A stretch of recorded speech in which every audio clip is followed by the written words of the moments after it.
په رمضان المبارک کې بل عبادت او بل بندگی د یو مؤمن سړي لپاره هغه په دې باندې عمل کولای شي الجلوس فی المساجد حتى تطلع الشمس په مساجدو کې ناستا د سار د منځ نه بعد چې جمع دې ادا کړی د په مسجد کې کینی تر دې چې لمر در باندې راوخیږي د سار جمع ته براغلی جمع چې دې ادا کړله په خپل ذکر اذکار او دعاګانو د قران کریم په تلاوت کې به ورون نوځي تر دې چې لمر در باندې راوخیږي او 15 منټه او 20 منټه تیر شي او بیا د الله عزوجل د لپاره 2 رکعات او 4 رکعات منځو کې او به لاړ شي خپل دکان ته یا خپل کور ته او دفتر ته به خپل استراحت ته لاړ شي دا یو عظیم عبادت دی ولوی عبادت دی چې رمضان المبارک کې باید موږ تاسو دا تر سره کو اگر که دغه عبادت او دغه بندگی په ټول د کال کې باید ایمان ولا وکي الله عزوجل فرمایلی دی فسبح بحمد ربك قبل طلوع الشمس وقبل الغروب پس اے نبی صلی الله علیه وسلم او اے مومنه ته پاکینی بیان کا سره د حمدونو د ربستانه مخکې د راختلو د لمر نه چې لمر راختل نه دی او مخکې د پریوتلو د لمر نه چې لمر لا پریوتل نه دی دغه دواړه اوقات ډیر مقدس اوقات دي زمورونو لمر چې لا پریوتل نه دی او زړې مازیګر دی دا وخت هم د الله عزوجل تسبیح او حمدونه او دعاګانو لورکا او کله چې لمر لا راختل نه دی او د سار مونږ کړي دی دا وخت هم الله عزوجل تورکا کله چې د انسان په ژوند کې د دې مقدس اوقات او قدر راشي الله عزوجل د دې 40 غنټې شپه ورځ ساتي الله رب العالمین د دې د افته حفاظت کوي الله رب العالمین د دې د میاشتې حفاظت کوي الله د دې د ټول کال حفاظت او ساتنه کوي دا دومره قیمتي اوقات دي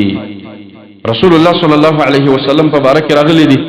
وكان النبي صلى الله عليه وسلم اذا صلى الغداء ويود الله پیغمبر شکل به د سار منځ وکړه جلس في مصلاه رسول الله صلی الله علیه وسلم په خپل ځای د منځ کې ناستو او د الله عزوجل ذکر به کوي حتى تطلع الشمس حسنا تر دې چې لمر به ډیر خپل او مبارک مزیدار راوخته لمر به مزیدار راوخته رسول الله صلی الله علیه وسلم به د دین رسته د خپل کارونو او مشاغلو د پاره ته رسول الله صلی الله علیه وسلم د لمرختو پورې ناس دي په مسجد کې د الله عزوجل ذکر کوي د الله نه دعاګانې غواړي د قران سره تعلق او رابطه قایمي موږ دا وخت خوب لور کړی دی زمورونو دا په حقیقت کې موږ تاوان کوو ځکه د خیرونو او د برکتونو وخت دی او موږ په دې کې ویده کیږو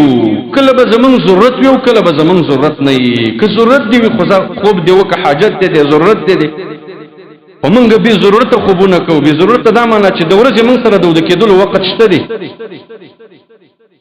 د غرمې په موقع کې موږ ود کېدل شو پس د ماسپخیم د منځنه ود کېدل شو هغه وخت کې چې ته د ود کېدلو وخت لري په کار دا چې د سار د منځنه بعد دغه وخت کې ویده نشي دا د خیرونو وختونه دي الله عزوجل تفکه ته حاضر شه چې الله رب العالمین در خیر درکې الله عزوجل د برکتونه درکې رسول الله صلی الله علیه وسلم فرمایلی دي من صلى الفجر في جماعه څوک چې د سار منځ په جمع باندې وټي ثم قعد يذكر الله او بكيني الله عز وجل ذكرنا شروكي حتى تطلع الشمس تر دې چې لمر راوخیږي وي ثم صلى ركعتين وبركعه منذوكي كان له كأجر حجة وعمرة تامة تامة تامة ويبدأ د پاره په دغه 2 رکعات منځ باندې دمر اجر لك حج او عمره پورا د حج او د عمره په اندازه باندې الله عزوجل اجر او ثواب بنده ته ورکي حج او عمره ته موږ څومره خوشاليږو چې الله موږ ته حج را نصیب کړي الله موږ ته عمره را نصیب کړي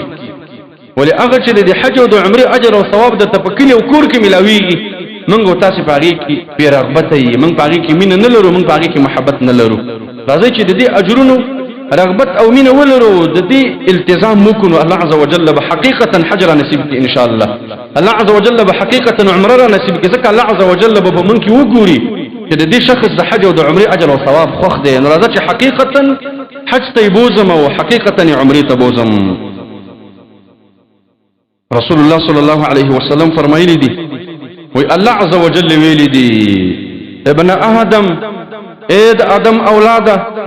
اركع لي 4 ركعات ما ده پر 4 رکعات منځ وکا من اول النهار په اول د ورځې کې الله وای ما د پاره 4 رکعات منځ وکړه د ورځې په دې اولنۍ برخه کې اکفک اخره کافی وشم زتا د پاره د اخر د دغه ورځې چې په اول د ورځې کې د 4 رکعات منځ د الله د پاره وکړه اے مؤمنه دا ټول ورځ به الله عز وجل به کافی شي ډېرو مزدری بدل الله عز وجل درکې حلال رزق او حلال مال بدل الله رب العالمین درکې راحت او اطمینان بدل الله عز وجل درکې کبه دغه ورځ باندې کوم غم دی او پریشانی د الله عز وجل باغل لري کې کوم مرض په کور کې موجود دی او داغه د علاج نه بندگان عجز دي الله عز وجل به داغه لپاره یو ترتیب برابر کی رب العالمین فرمایي زستا کافی کېګما ختمه د لپاره 4 رکعات د ورځې په اول کې وکا دا خسته مونږ باید مونږ تاسو وکړو مزیدار رسول الله صلی الله علیه وسلم دعام کړی دا او فرمایلی دی اللهم بارک لامتی فی بکورها الا زما د امت لپاره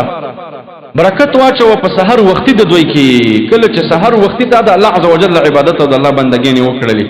او د الله نه د دعاګانې وختي د خپل ورځې د لپاره د خپل د میاشتې د لپاره الله عز وجل دغه وخت کې برکت اچولې دینو دا لږ وخت د حکار ور باندې ډیر کیږي لږ وخت د سیستم ور باندې د جون ډیر ښه جوړیږي الله عز وجل د بندگانو په دې باندې ډیر مدد او ډیر مرسته کوي اے ایمان والو په دې رمضان المبارک کې د لمر د پریوتلو نمخ کې نیمه ګنټه جلا شو جدا شه الله رب العالمین نو غواړه ذکرونه وکا فکرونه وکا سوچونه وکا د الله عز وجل په نعمتونو کې او کله چې د سار مونږ ادا ک بستری ته عجله مکه او تعظیم مکه دلته لګي سار شه د الله رب العالمین د دعاګانې وغواړه الله سره خپل مشکلات شریک کا چې الله رب العالمین دې په حال باندې رحم وکړي نو د دې عبادت او د دې بندګۍ باید موږ تاسو کوون کې جوړ شو نه ضائع کوون کې او نه بربادون کې